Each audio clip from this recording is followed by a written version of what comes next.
Okay, good evening, everyone. This is City Council. Roger, please. Thank you, Lord Provost. Before the formal business commences this evening, please could I ask for your support with the following in the interest of the smooth running of these hybrid meetings. Firstly, personal devices. To minimise interference with the microphone and camera system, please would elected members, officers, members of the public and the press in the council chamber set any personal devices not required for council business, such as phones and tablets, to aeroplane mode during the meeting, or switch off Wi-Fi on personal devices but continue to use mobile data, whichever is most convenient for them. This will help reduce congestion on the local Wi-Fi channels and improve stability. Secondly, video feeds on council chamber devices. The live stream video will continue to run on the main council chamber devices. However, to reduce Wi-Fi strain and improve stability, please would elected members, officers, members of the public and the press in the council chamber switch off the camera function within Microsoft Teams on their own devices during the meeting. Thirdly and finally, roll call procedure. To further reduce network traffic during the meetings, we will only call the roll in the event of a division. We will not call the roll for the purposes of the Siderud. Thank you for your support. Lord Provost, members of the Council, there are two items of business this evening. Item 2, the minutes for information and record purposes. Thank you, Roger. Any questions? Is this agreed? Thank you. Roger, please. Thank you, Lord Provost. Item 3, membership of standing committees. Scrutiny and Audit Committee. It is reported that Deputy Lord Provost El Nakla has resigned from her position as a member of the Scrutiny and Audit Committee, and the Council's instructions are requested with regard to the filling of this vacancy. Thank you. Bailey Dawson. This one would be myself, Lord Provost. Okay, Bailey Dawson is the nomination. Any other nominations? Any questions? Is this agreed? Thank you. Roger, please. The final item of business, Lord Provost, Pension Subcommittee. It is reported that Councillor Lynn has resigned from his position as a member of the Pension Subcommittee, and the Council's instructions are requested with regard to the filling of this vacancy. Thank you, Roger. Bailey Dawson. Councillor Black, please, Lord Provost. Thank you. The nomination is Councillor Black. Any other nominations? Any questions? Is this agreed? Thank you. There being no further business, that is City Council. Thank you.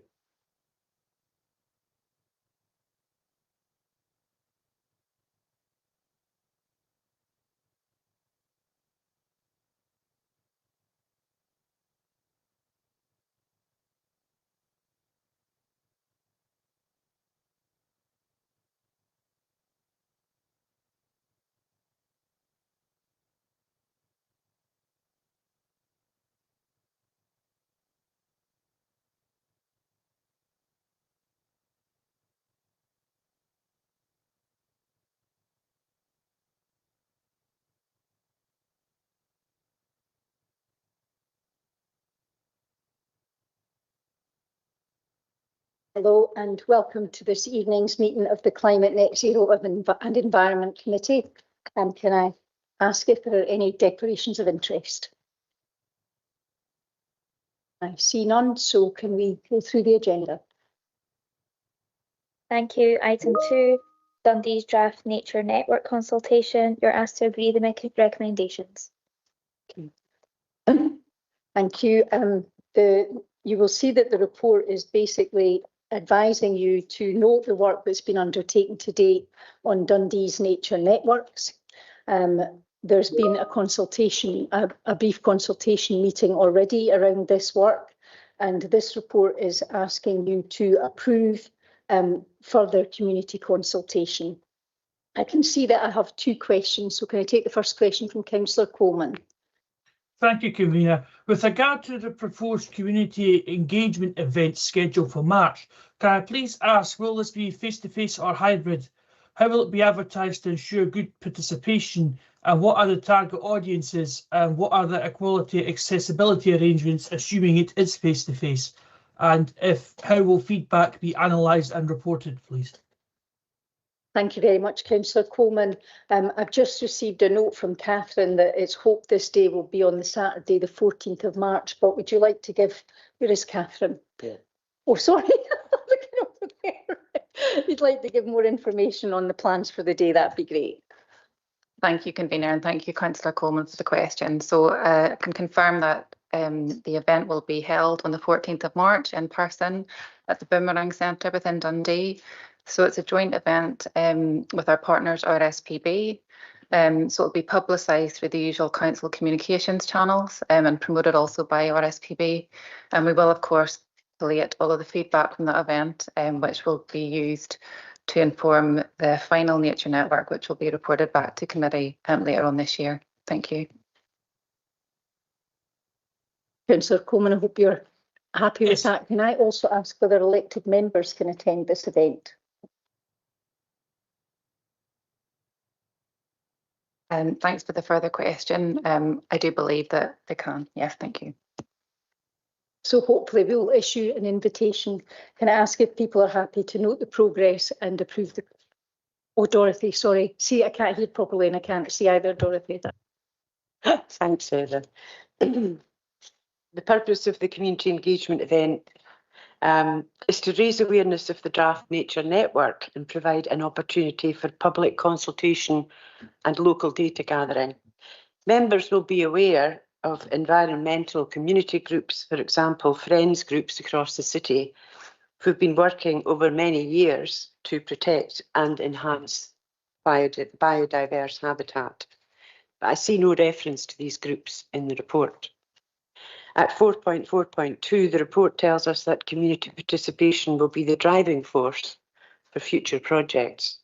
Can officers confirm then that as part of the engagement process, work will begin to reach out specifically to these already established community groups to harness their considerable local knowledge and expertise and to secure their support in making sure the final map is indeed accurate and well informed? Thank you, Councillor McHugh. I would certainly agree with your request that all these groups, including the community growing groups, are involved, but I'll ask Catherine to confirm. Thank you, Convener, and thank you, Councillor McHugh. I confirm that these groups will definitely be invited to the event. I can also confirm that staff will be attending community gala days throughout the summer to carry out further consultation with the wider community. Thank you. Okay, so could I ask people to put the 14th of March in their diaries, and I'm sure elected members will be welcome. We take that report as agreed. Next item. Thank you. That takes us to item 3, management rules for Dundee cemeteries and burial management plan, and this is for approval. This report is reminding us that we did go out to consultation on the change in the rules. The consultation has been completed and there were no requests for changes. So the committee is now asked to both revoke the current management rules for cemeteries and agree the revised set of management rules which are included in Appendix 1, and to also approve the proposed Dundee burial management plan. I can see that Councillor Crichton has a question. Thank you. My question is just in regards to the plan. It doesn't really distinguish between those that are operational and those that are closed graveyards. And I was just wondering if officers confirm the level of maintenance that's to be provided for closed sites and whether that is sufficient given deterioration. The reason I ask this question is that the Logie graveyard is in my ward at Lochie Road and it doesn't appear in any way to have ongoing maintenance. So just wondering if I could have that answered. Councillor Crichton, I don't think we picked up the beginning of that. I think the gist of the question is about the maintenance of cemeteries that are closed. to new applications? No, so it's about the maintenance of the cemeteries which are closed, because the report actually, well, the plan doesn't distinguish really between operational and closed. So yes, just wondering about the upkeep of closed cemeteries and what that upkeep is like. I'll ask Catherine to come in to respond to that. Thank you. Thank you, Convener, and thank you, Councillor Crichton, for the question. So I can confirm that Dundee City Council is committed to maintaining all burial grounds in good order, ensuring they remain safe, respectful and welcoming for visitors. That includes closed cemeteries as well. Thank you. Can I come back in, Convener? Sorry. Yeah, Councillor Crichton, please come in. Thank you. It's just the Logie graveyard in my ward, that it doesn't look like it's maintained. So I'm just wondering, obviously, maybe we've got to take this off table, but yeah, I would just like to know what's going on, because many constituents, I know, certainly myself and Bill McPherson get in our inbox, that the state of these cemeteries doesn't look like there's that ongoing maintenance. So I'm more than happy to take it off table with Catherine, but I don't think that they've been maintained to the level that we'd all expect. Look, thank you, Councillor Crichton. I'll ask Catherine Conroy to get back to you directly on that point, so she could update you on the schedule for maintenance. Are people happy? Oh, right, Councillor Black. Thanks, Convener. I wonder, given that the quality of Councillor Crichton's connection is always fairly dreadful, and I had great difficulty in making out a word that he said, could he either get a decent internet connection or perhaps come to the meetings in person where we'd be able to hear what he said? I think the point has been noted. Can I ask if people are happy to approve the recommendations? Okay, that's the business for this evening. Thank you.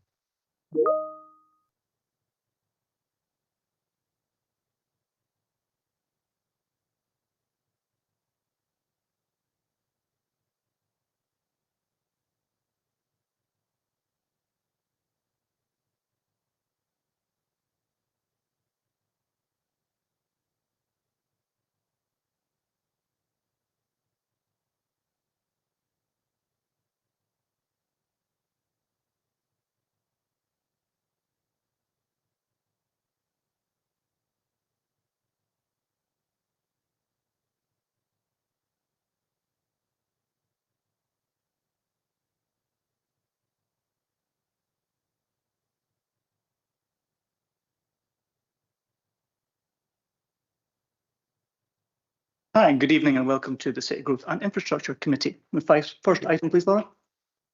To item 1, declarations of interest. Are there any declarations? Any declarations?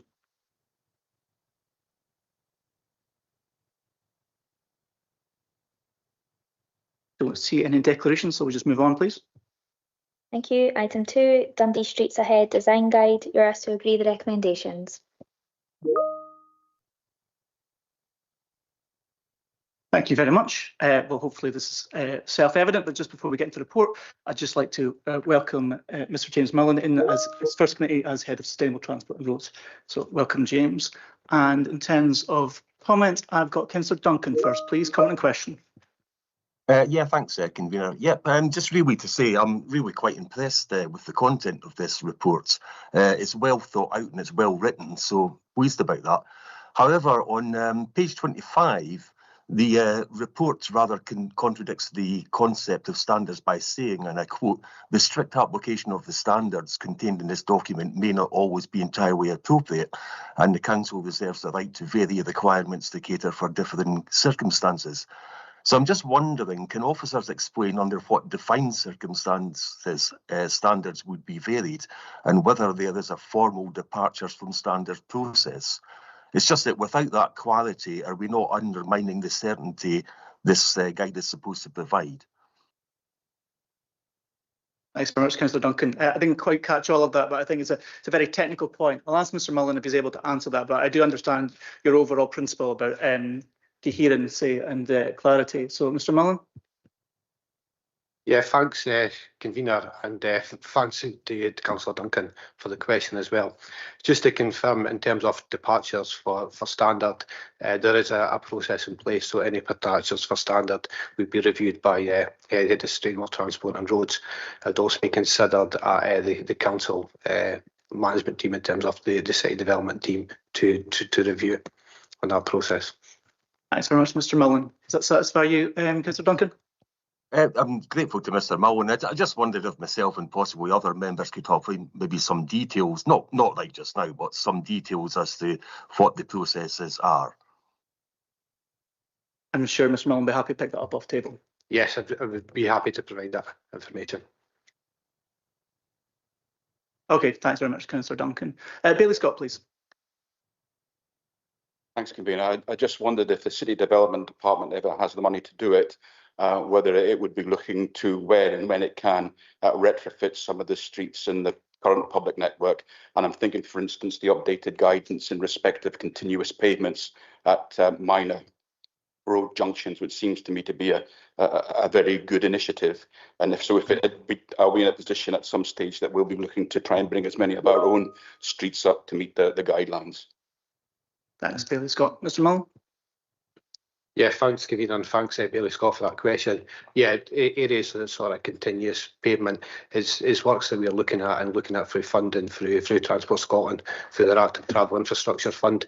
We also get money through Active Travel Tier 1, where we're looking at sort of design solutions as well. So these are potential opportunities where we can review that further.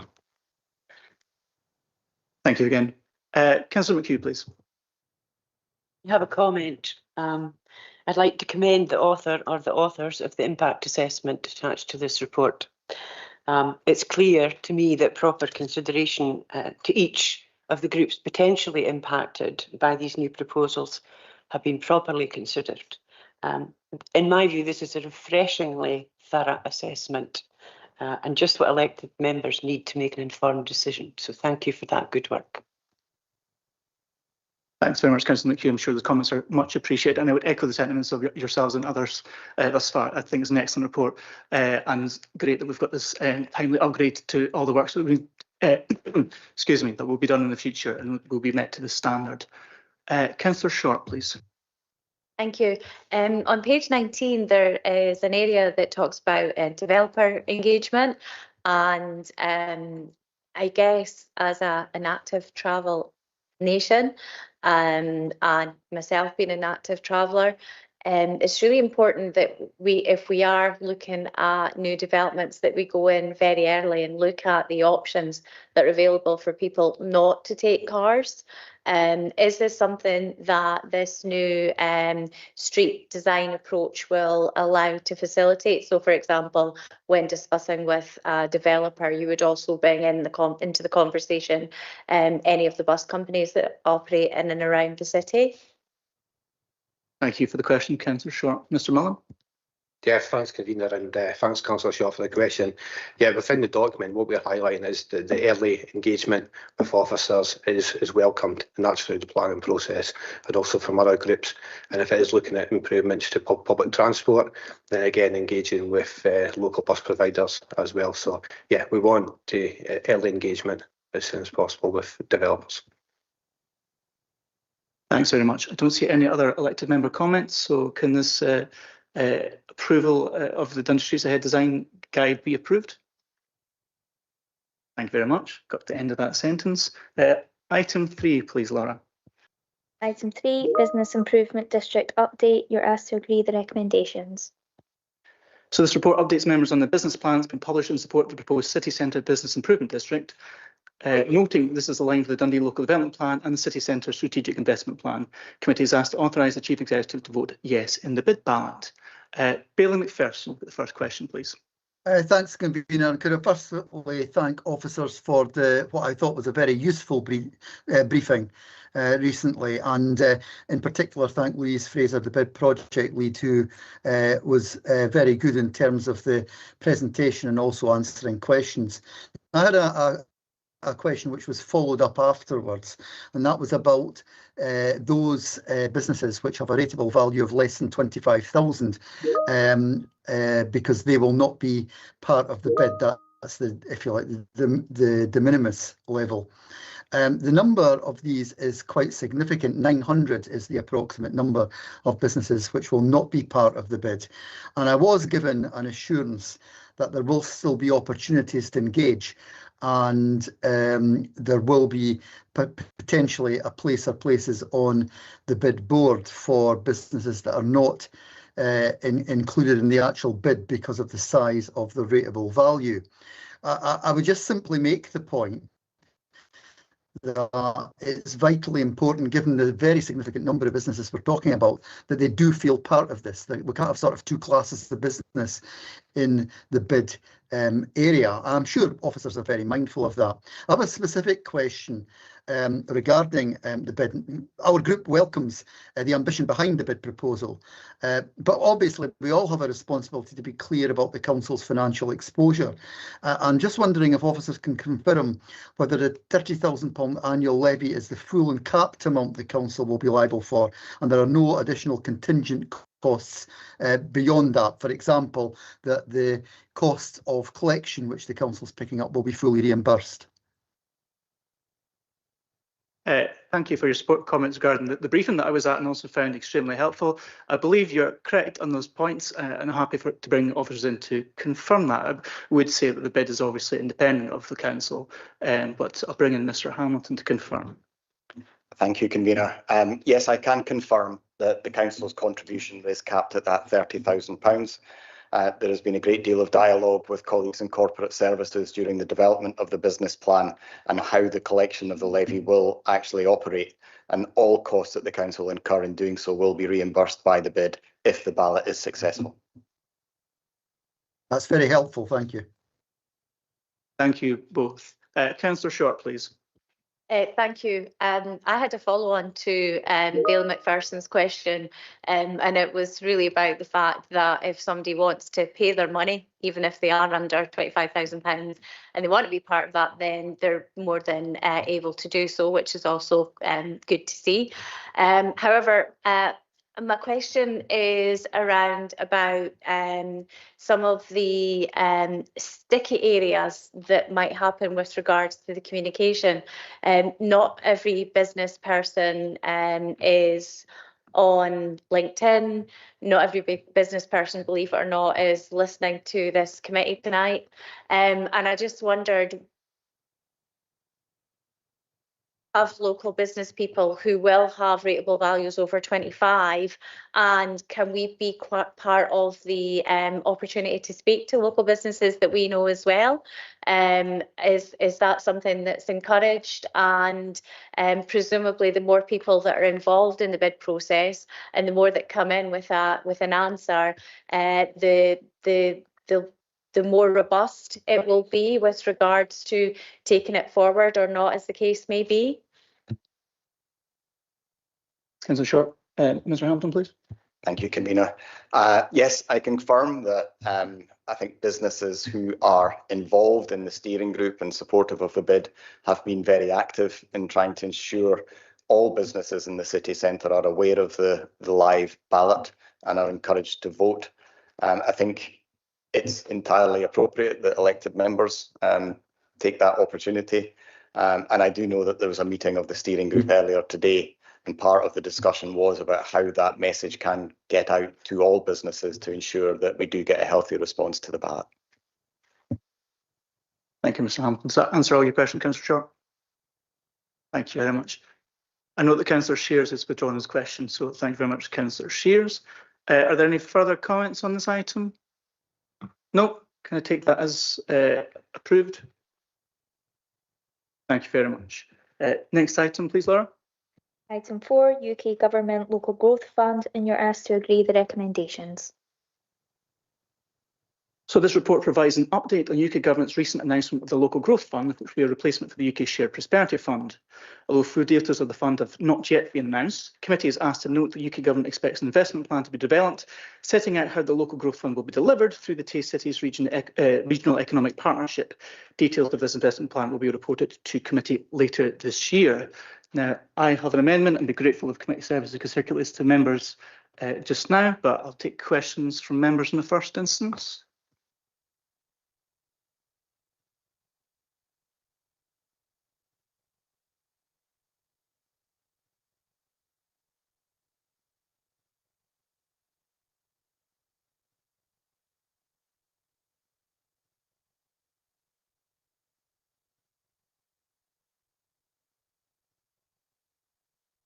Okay, I don't see any questions from elected members, so I'll just move to my motion. Do I have a seconder? I'll second you, convener. Thanks very much. So in terms of the local UK Government Local Growth Fund, since Brexit and the end of the European structural funds were replaced by UK Shared Prosperity Fund, Bailey McPherson, can I finish before I bring you in for the amendment, please? Of course you can. Thank you very much. Yeah, so as I was saying, sorry, since the European structural funds were replaced by the UK Shared Prosperity Fund following Brexit, the level of support for UK funding for employability programmes has fallen. And as per section 5.2b of the report, over the next 3 years under the Local Growth Fund, overall flexible regional funding in Scotland will fall by nearly 60% in 2028-29. Since the June 2025 spending review advising the proposal change to UK SPF, there's been no clarity from the UK Government on the criterion for capital and revenue spend for its successor, the Local Growth Fund, which is now to be delivered at a regional level. And there are serious potential impacts for the delivery of the extremely successful employment support programmes across the city. These concerns are not unique to Dundee. Indeed, they're shared by councils across Scotland, as was highlighted recently by COSLA's press release on Thursday, 5th of February, which stated that COSL leaders could not have been clearer on their frustrations with the announcement on local growth funding, the lack of meaningful consultation with councils, and the implication it has both for areas receiving funding and those that don't. In terms of Dundee City Council, I've had the privilege to be involved in a small way with the work of the employability team and seeing the work that they do day in and day out, working with people who are looking for support entering the jobs market.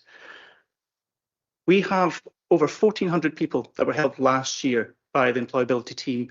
Over 625 of those were directly supported by UK Shared Prosperity funding.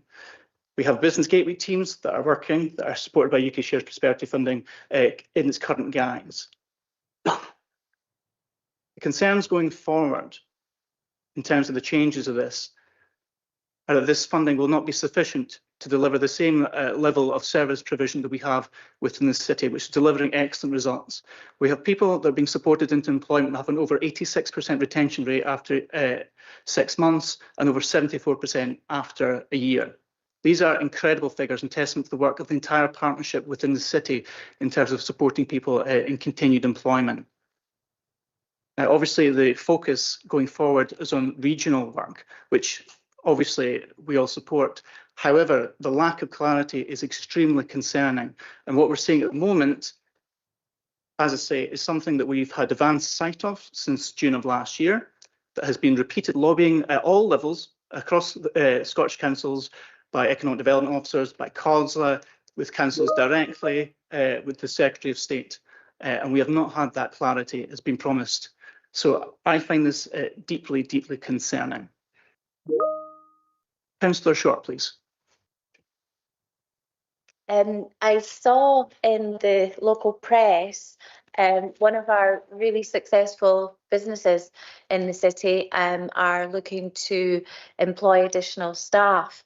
And having worked with the employability team with Discovery Flexibles in my ward, the Maryfield ward, which I share with others, I've seen that the employability team have done an incredible job to help support that. Can I ask officers if this funding will mean that perhaps we don't have the opportunity to now have the physical people to deliver the kind of skills that are needed to support people into employability, like the opportunities that are coming along at the moment, please? Thank you, Councillor Short. Mr. Presswood.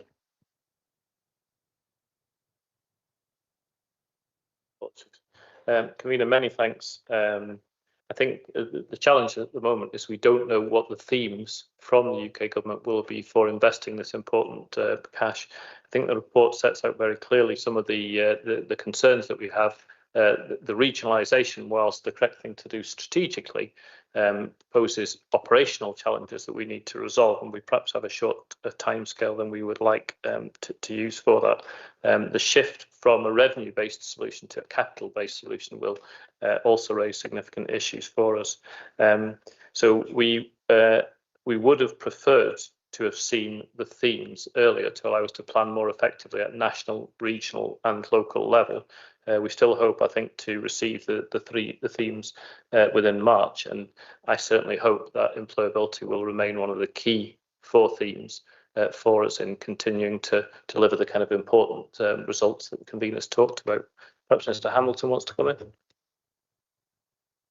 Can I just add that UK SPF, although it's been important to employability activity, it's not the only funding stream. So we are currently reviewing all of the different funding sources that support employability, including the Council's own revenue, money that we receive from Scottish Government under No One Left Behind. There's also a Tay Cities Deal project called Targeting Hidden Talent that is focused on stage 0 of the employability pathway. So we're trying to consider it in the round, but we're awaiting that clarity, as Mr. Presswood mentioned, around the investment plan for Local Growth Fund, but we'll hopefully know more in a matter of weeks. Thank you, Mr. Presswood. Mr. Hamilton, I did get a formal seconding, but I'll ask Councillor Flynn just to formally speak to the seconding. Thank you. Thanks, Convener. Could I ask for the motion to be taken down, please, off the screen? That's fine. Thanks very much, Laura. The Local Growth Fund, as we know, is a successor to the UK Shared Prosperity Fund, which itself replaced the long-standing European Structural Fund because of the decision to leave Brexit, or the Brexit decision to leave the European Union. And we all know the sort of ramifications of that over recent years. I think we've got to be quite mindful of what's been presented here. This came upon us after a very short notice and very unwelcome notice in some respects from the UK government. Yes, we always welcome funding, but to bypass the Scottish government again is quite disappointing. And I think the focus on what they should be learning from is actually to go through the Scottish government, who know the country better than they do. When we look at the Local Growth Fund, what's being presented to us, the funding reduction is going to be quite clear because we've got the revenue versus capital balance becomes an imbalance. Where we had the majority of the funding being revenue, we're now going to a topsy-turvy where we're flipped right over, where the majority of the funding will be capital, and the impact on that, as the convener just touched upon, and his speech is quite clear, the impact is unknown, but it's likely to be very substantial. And I think it's a bad decision process from what I would say the UK government's made here. And then we talk about, Mr. Presswood's actually just touched upon it here, the delay and the uncertainty with the guidance and the themes and how we're actually meant to be using this funding. Going through the Tay Cities Deal programme, and we're going to then have to sit down and work out how the money is going to be divided, work out how we're going to actually have the guidance and the themes around that for that delivery. Very unsure in such a short space of time, bearing in mind that the UK Shared Prosperity Fund, a wee bit of tongue twister, ends at the end of March. Why has it been so late, you must ask yourself? Why has the UK government done this at the last minute? Why has it put the pressure on councils that use, well, the services that are being provided by much of the services in employability, business support and digital, for example? Why are they being put under pressure like this? And I think that's again why I've written to the Secretary of State on the 16th of January looking for clarity. And as of the start of this meeting, I hadn't received any response from him at that time. Maybe I have since the meeting started, but that's something I'll have to check after the meeting. But let's be clear, we welcome the funding. However, how the fund has been routed is not being welcomed. How the funding is being brought in at the last minute is certainly not welcomed. And I think it's important that we actually make sure we deliver what we can deliver properly, and I don't think this fund, the way it's been presented, is going to do that. It's going to have an impact on the city, it's going to have an impact on delivery, and that's a major concern here, Convener. So I support you and second you. Thank you very much, Councillor Flynn. I think that's very much appreciated. I have been extremely critical at COSLA and on other occasions regarding the processes that brought us about to where we are in terms of timelines and that lack of certainty. However, what I've tried to do tonight is put forward, I hope, very neutral amendment that can be supported by all, given its language, but I think we need to recognise the situation we're in. Bailey McPherson, I thank you very much for your patience, and I'll come back to you just regarding your comment on the amendment. Yeah, I'm perfectly happy, and our group is perfectly happy to support the amendment, and it has been written in a measured manner, so I'm grateful for that. There is a bad habit of new governments, and it's not that new now, but it's been in for a little bit of time, but new governments who come along and frankly feel the need to rip up what the previous government had put in place. And unfortunately, sometimes that is maybe not the best thing to do. It's just sort of this need to be different.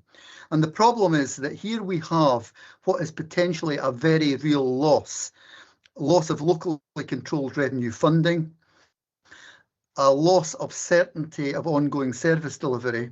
I have particular concerns around the employability and business gateway support areas. And the reality is that this appears to me to be a reduction in locally controlled revenue funding and a shift towards a more regional, more capital-heavy model. That is a material change, and I do not think it is a material change for the better. So for that reason, perfectly happy to support the amendment that you've put forward.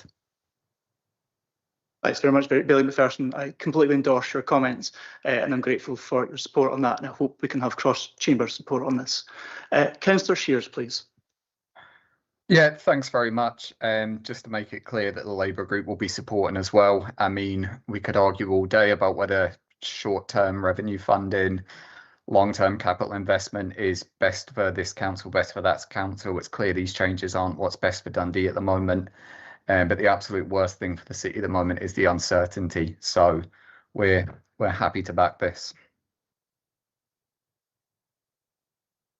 Thank you very much, Councillor Shears. I'm very grateful for the comments and acknowledgement of the situation, and I'm very grateful we can get agreement across this chamber. So if there's no further comments, can this be agreed? Thank you very much. Next item, please, Laura. Thank you. That concludes the public part of business. Are members happy to deal with the rest of the business in the usual manner? Can this be agreed? Thank you very much. That's business of city growth. Thank you.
Good evening. Over to you, Willie, please.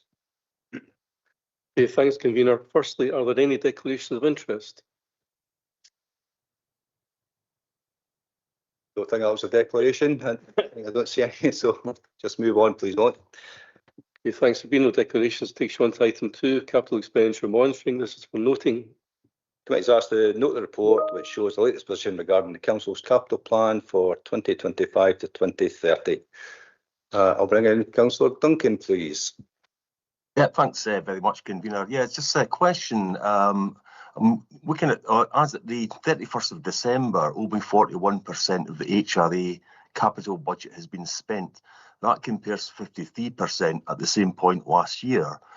Can officers explain how they are confident the programme will reach full speed by 31st of March, as the report states? I'm concerned about the apparent deterioration in spend performance compared to last year, and I'd welcome reassurance that delivery remains on track. So can officers maybe point to specific contracts or milestones in Q4 that account for the remaining 59%? I'll bring in Mr Thompson, please.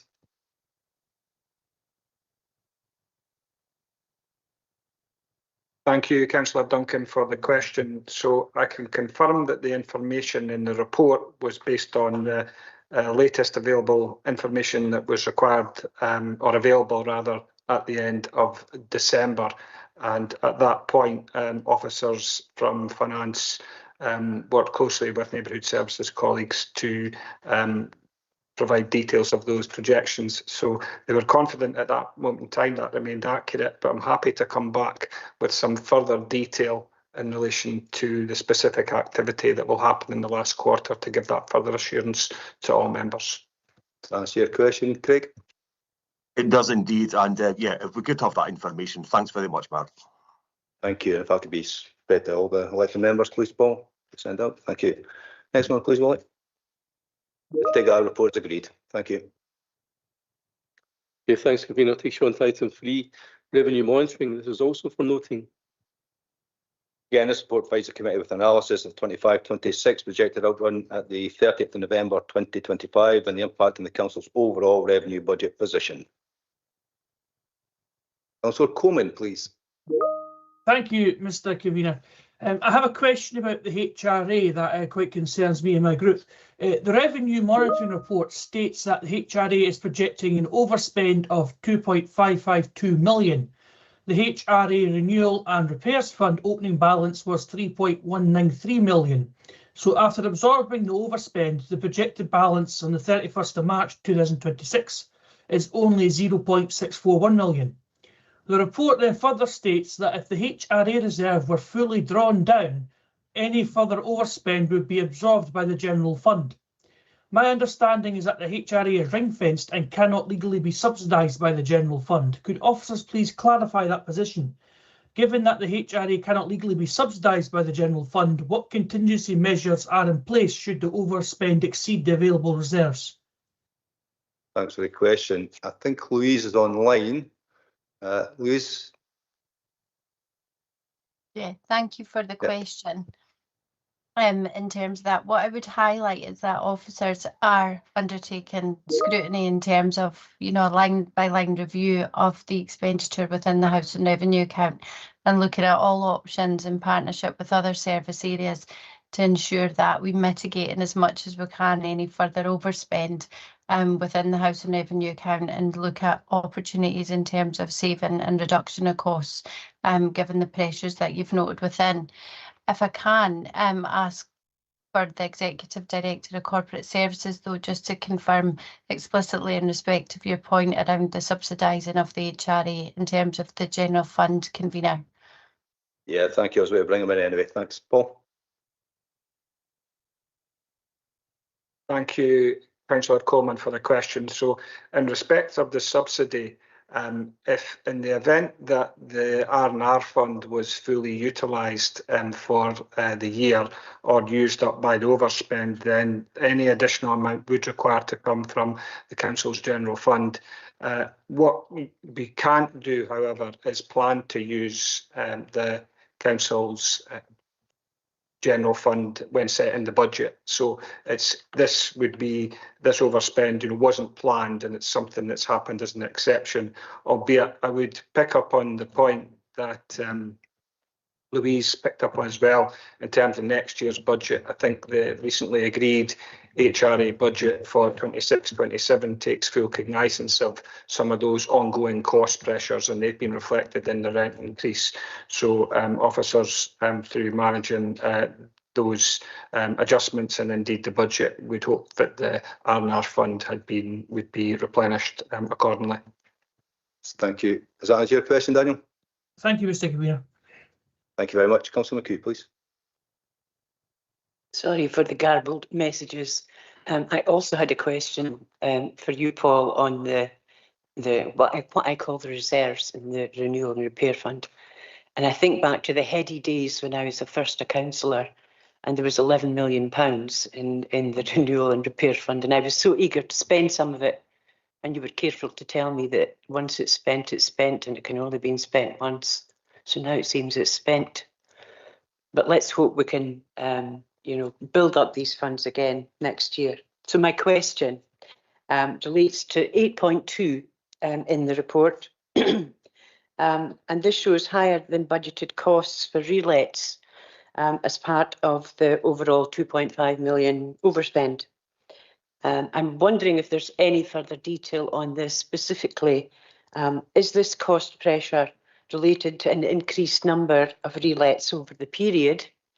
That is, are we turning round relets more quickly, or is there another reason for the unexpected increase?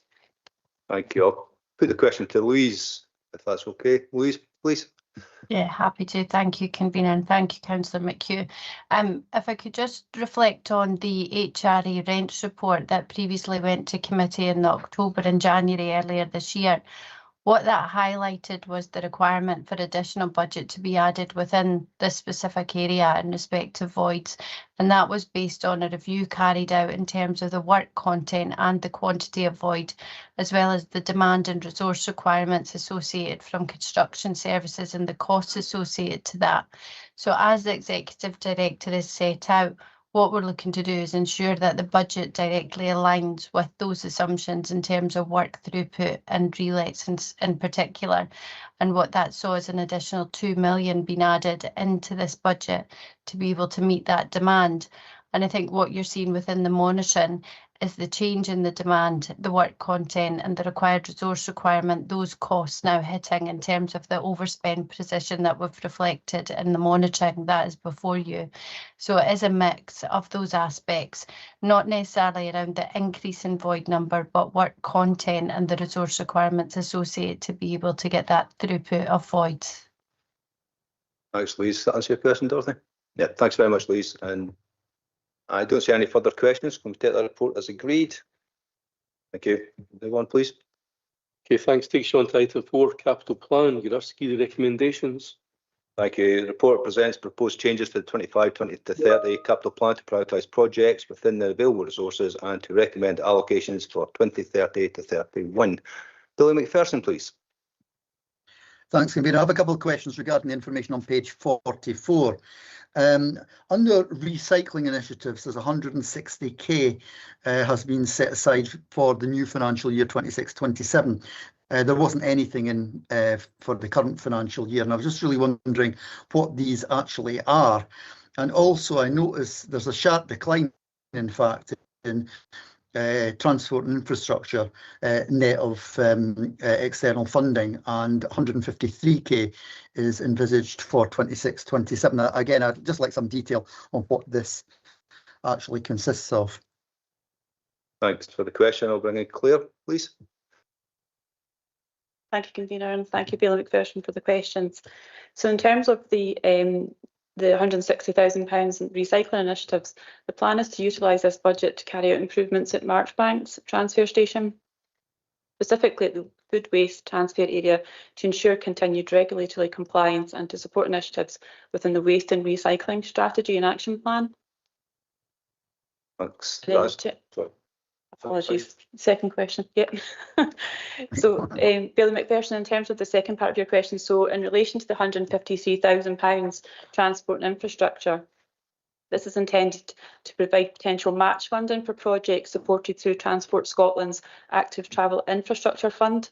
So this allocation covers projects identified in the Council's Sustainable Transport Delivery Plan for future delivery, namely Lochee and Arbroath Road Sustainable Transport Corridors, the Dyke Restoration Project and early work improvements at St Leonard's Park. Transport Scotland has advised that construction projects will require some level of match funding, particularly for non-core active travel elements, such as placemaking. Therefore, having a level of match funding within the capital plan helps to strengthen our future bids. Thank you. Yeah, that's very helpful indeed, very detailed. I'm most grateful, Claire. Thank you. Thank you for that. I don't see any further questions, so we'll take that report as agreed. Thank you very much. Next slide, please. Yeah, thanks. That takes you on to item 5, local government finance settlement and financial implications for the council. You're asked to read the recommendations. The report provides details of 26-27 local government settlements, implications for Dundee City Council, and recommends procedures for setting the council tax and revenue budget for 26-27. Officers are finalising details currently, and figures of the 26-27 budget will be presented to the committee on the 5th of March 2026. All final budget and review charges proposals by any group must be submitted to the Executive Director of Corporate Services by 2 p.m. on the 2nd of March. I see we have Bill Keenan has an amendment, please. Just officers to issue the amendment, please. I think we just start speaking to it. Yeah, please just start. It's really hoping that the council agree to write to the Scottish Government, Health Minister, Secretary for Finance and the First Minister, and request more additional funding for Dundee. When we look at a potential £13.6 million need to be cut out of health and social care, I think that's extremely damaging. I think some of the things that I've read within the consultation, I have real fear for the health and well-being of our citizens. We obviously invested in Hope Point because of mental health issues in the city, and here we are again, obviously looking at a cut in that area. That'll be detrimental for people that are living with mental health issues that need that level of care. So I'm hoping that we can agree to go for this, given that we agreed just recently for you to write, or earlier this evening for you to be writing, albeit you'd done it. But you know, we understand that we need to shout up at times for Dundee, and we believe that at this stage this is shouting up for Dundee and looking for additional funding to come in. I'm not looking to bring the politics in that, maybe do that for the budget, but you know, I'm hoping that we can agree this with grief.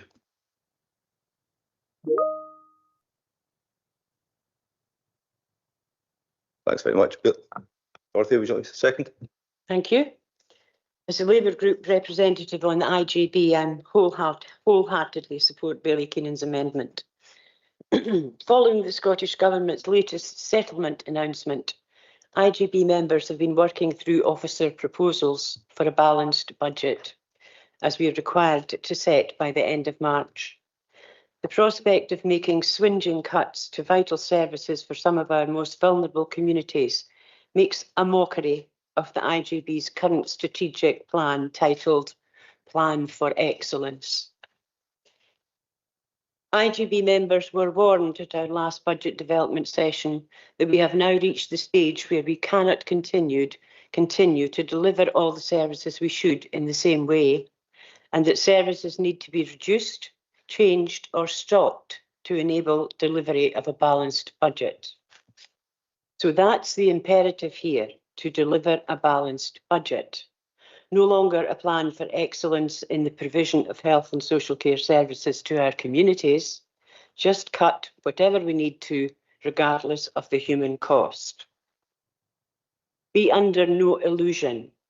The level of cuts proposed to produce a balanced budget will cause real harms to vulnerable people and will result in increased pressure down the line, particularly for delayed discharges.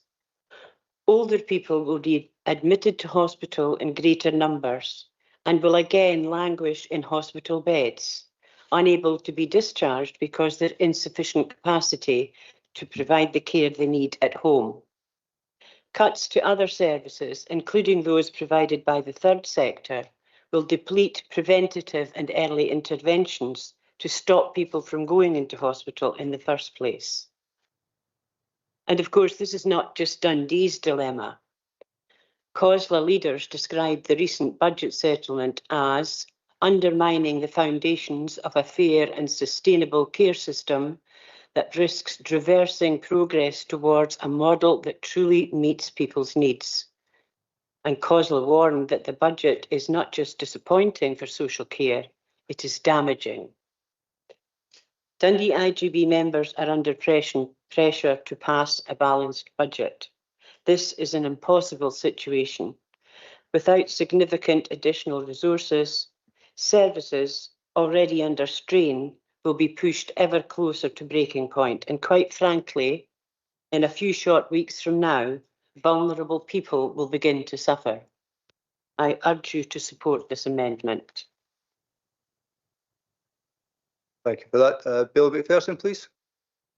Thanks, Convener. The Liberal Democrat Group is happy to support the amendment, just in the same way that I said to Councillor Rome that his amendment relative to the Local Growth Fund was measured.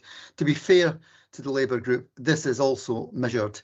The projected £13.6 million pressure facing Dundee Health and Social Care Partnership really leads the IJB to have a really difficult, impossible, frankly, situation in terms of delivering its budget if it is to continue to deliver the same level of services, which it quite clearly cannot with nearly £14 million worth of cuts. I think if anybody has read, as I have, the consultation that the Health Social Care Partnership has recently launched and some of the potential cuts, it is extremely worrying.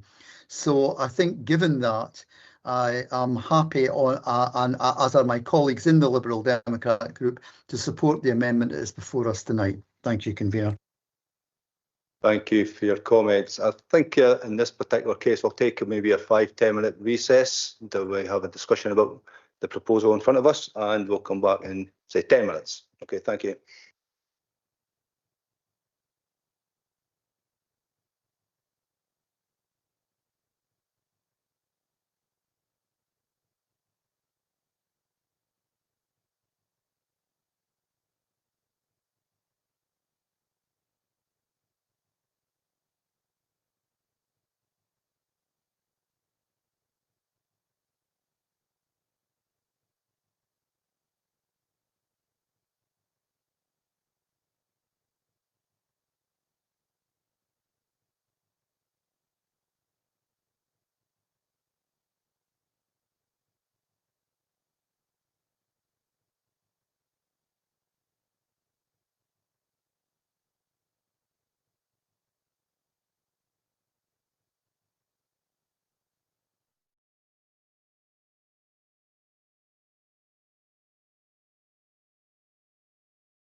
Okay, I think everyone's back.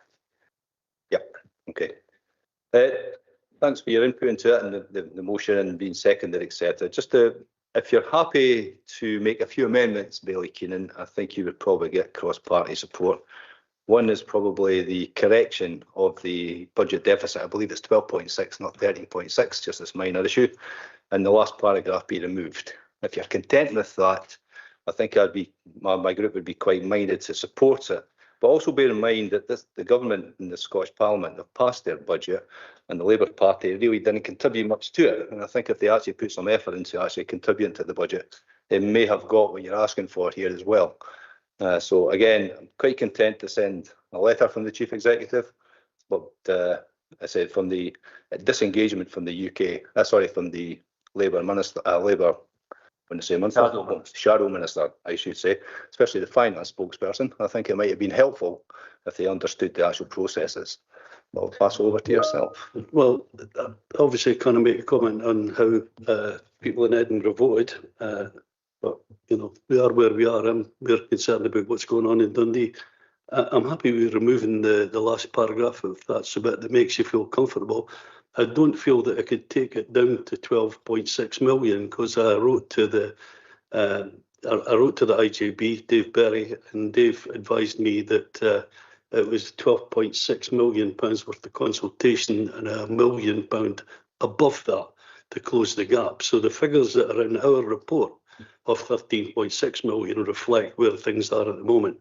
So unless Dave's here and he's going to change that, then I obviously am not in a position to say otherwise. So that's fine. I'll just clarify with Mr. Berry if that's okay, and we'll just go from there. That's fine.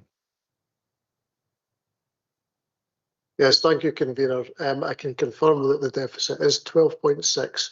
The £1 million is actually the unidentified savings within the 12.6 at the moment. So we've got 11.6 of identified potential savings and £1 million still to be found within that overall total. So it's 12.6. They corrected, okay. Sorry? Okay, that's fine. William McPherson? Yeah, just on a point of order, can I just refer everybody to point 5.3 in the report? I'll just read it. And the Dundee IGB was presented with a report outlining the total anticipated budget deficit, which is, I think, what Bailey Keenan is referring to, for the health and social care services of 13.6 million. So I think Bailey Keenan's correct. I think it's just been corrected, so we'll just move on from that. Thanks. So we're all happy to accept as long as these two amendments are made. Okay, thank you. We'll move on, Willie, please. Yeah, thanks. Takes on to item 6, community wishes update. This is for noting. This report presents an update of the community wishes delivered as part of the Council's community wealth approach. The programme enables local community groups to ask for small projects to be carried out by contractors as part of a contractual community benefits commitment, and the Council have developed an in-house IT platform to administer the community wishes. Next steps of the Community Wishes Development Group will include providing improved guidance to contractors and communities for developing better reporting mechanisms. But in the year 25, there were 56 wishes submitted to local groups. 22 of those have been selected by the delivery of a contract by the contractor.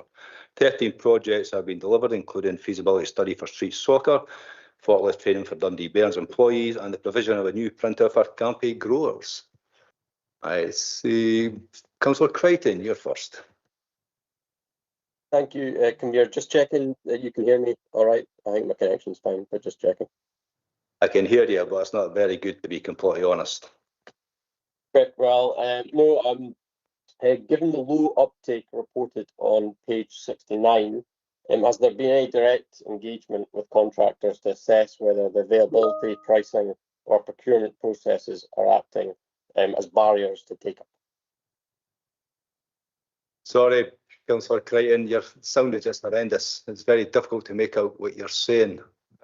So I think possibly we'll just move on, if that's okay, to Councillor Short, please. Thank you. My question is a wee bit twofold. So we've seen some really successful funding events at the steeple with regards to where there's opportunities for funding, and my question is there a possibility to do something similar with regards to wishes when it comes to having that conversation with the city. I know that there's an event coming up with the community asset transfer, which is going to be speaking to the community.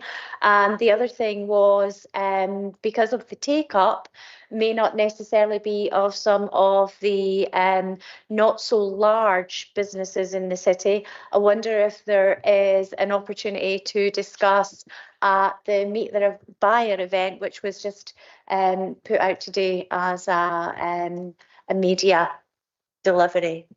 I think we call them press releases. Press release nowadays. Yep. Mr. Thompson, please. Thank you, convener, and thank you, Councillor Short, for the question. So certainly happy to consider your proposal in respect of an event for this. Thank you. Is Rachel around to comment? Yeah. I will already be participating in the community event, so one of the tables there will be not just the community wishes portal that we do, but we'll also be working with NHS Tayside, so that we're doing a bit of a joint bit on the different opportunities that are available. So we will be there for that. It won't be specifically targeted at the Meet the Buyer, just because we're focusing on other things, but it tends to be the non-local businesses we struggle to engage rather than the local ones, which aren't always represented at the Meet the Buyer. But we are beginning to see some improvements, particularly in the Scotland Excel contractors coming through, and those are the ones previously where we haven't been able to get any outcomes. It's positive. Thank you. Thank you. Can I ask you a question and comments? Councillor Rome, please. Thank you, Mayor.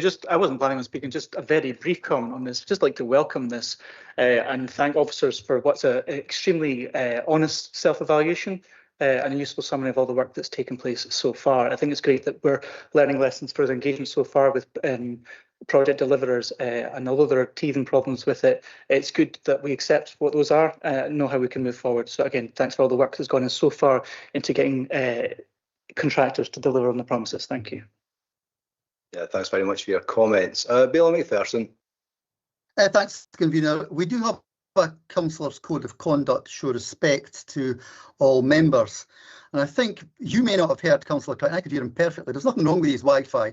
We've had concerns. We wouldn't have spent £85,000 on hybrid equipment. You chose to do it. And sometimes it doesn't really work as well as it could do. But the point, convener, is this. 2 points, actually. Firstly, if a member cannot be heard, you do not have the right, convener, to just bypass them and move on to the next person. It's grossly rude and impolite. But the point of the matter is, you should ask them to say it again. In fact, there have been occasions where people have been asked to type stuff in the text, and that's maybe in the meeting chat. Maybe that's the way forward if you really can't hear. But I've checked with the other members of our group. We could hear Councillor Crichton perfectly. Now, actually, the point he was making about direct engagement has pretty much been covered since then, so there's no need to revert back to that. But I will revert back to the previous item where I did point out that at 5.3 in the previous report, the amount was 13.6 million. I was absolutely correct, and I would like officers to come back to me as to why that was included in the report if it wasn't actually accurate. Thank you. Thanks for your comments, but I have to say, the consensus in the room, I think, when you said that we could hear him, we couldn't hear him. I think it was a total across the chamber. The sound quality is obviously not an issue online, but there seems to be an issue in the chamber with regards to the microphone or something that maybe the councillor is using. It's not being disrespectful. I don't know if he's hearing us properly either, and I think that's probably the big concern here. And again, as Councillor Black said, maybe you might want to come into the chamber and participate in person. It may be helpful and maybe alleviate a lot of these issues. Can I just say, convener? I'm speaking Billy McPherson. Thank you very much. Well, I'll come in after you. Sorry, I'm sorry. You finished? Thank you. I say that's the situation here is I can't hear what you said, and others can't hear what you said. And so to answer the question clearly and distinctly by the officer is quite near impossible if you don't hear the question. And again, it's not the first time this has happened. I think it's been mentioned already tonight. It's happened on more than one occasion. I think it's maybe something they might want to learn from. Maybe they want to update their own IT system. I don't know what the problem is. I'm not a specialist in this particular field, but I think it's possibly something they may want to talk to someone within the officers in the IT section about to try and get some advice on how to improve the situation. I will make the and point. Your other question, sorry? I will make the point, convener. You decided that you wanted the hybrid equipment. And the point of the matter is that it is impolite to just simply move on from someone. As I say, you could have asked him to put his question in the meeting chat if you genuinely couldn't hear. But I checked with the other members of my group, they could hear what he was saying. The point I make is just moving on from someone simply to make a point is really quite poor and really does not show the respect towards other members that should be shown. There's one thing I always show is respect to colleagues, and I don't think that's ever going to change. I think even if I said something, I can't hear what he's saying anyway, so it's a bit difficult to make any comment on that. So I'll apologise if he feels offended by anything, but it wasn't meant to be that way. I said I just simply couldn't hear what he was saying. So I'll just move on to Bailey Keenan, please. It's a very similar issue. And I think the officers perhaps need to have a look at the equipment we've got, if that's the problem that's getting that we can't hear, or the sound equipment in here that needs to be addressed. Really, I voted for the hybrid system. I think the hybrid system brings around that flexibility that might encourage people to come on to council, because if they've got caring duties or whatever, they can stay at home and do their caring duties. The administration pushed through changes to meeting times as of next term. You know, I don't think we should expect that everybody turns up to every one of these meetings. We must find a way for every councillor to be heard. Whether he had to type that message in or whatever, he shouldn't have been dismissed. And suggesting that you should get yourself in the chambers, I don't think it's good enough either. Okay, I'll take your comments on board, but I still believe that if there's an issue with IT, then maybe they should be talking to the IT department. Maybe they were able to assist in some way. I think that's that report agreed, so we'll just move on, please. Thanks. That takes you on to item 7, provision of occupational health services. You're asked to give the recommendations. The report presents simply a summary of the sourcing strategy for the provision of occupational health services and seeks approval to the award the successful applicant and supplier. I don't see any questions or comments, so we'll take that as agreed. Thank you. Oops, sorry. I'll take that comment on board. Next one, please, Willie. Okay, thanks. The remaining item 8, flexible retirement policy. You're asked to approve the policy. The report seeks approval for the changes to the flexible retirement policy. It's quite straightforward. Any comments, questions? Let's hear anything? Okay, that's agreed. Thank you very much. Yes.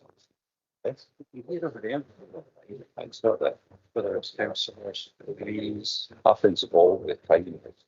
Oh, it's just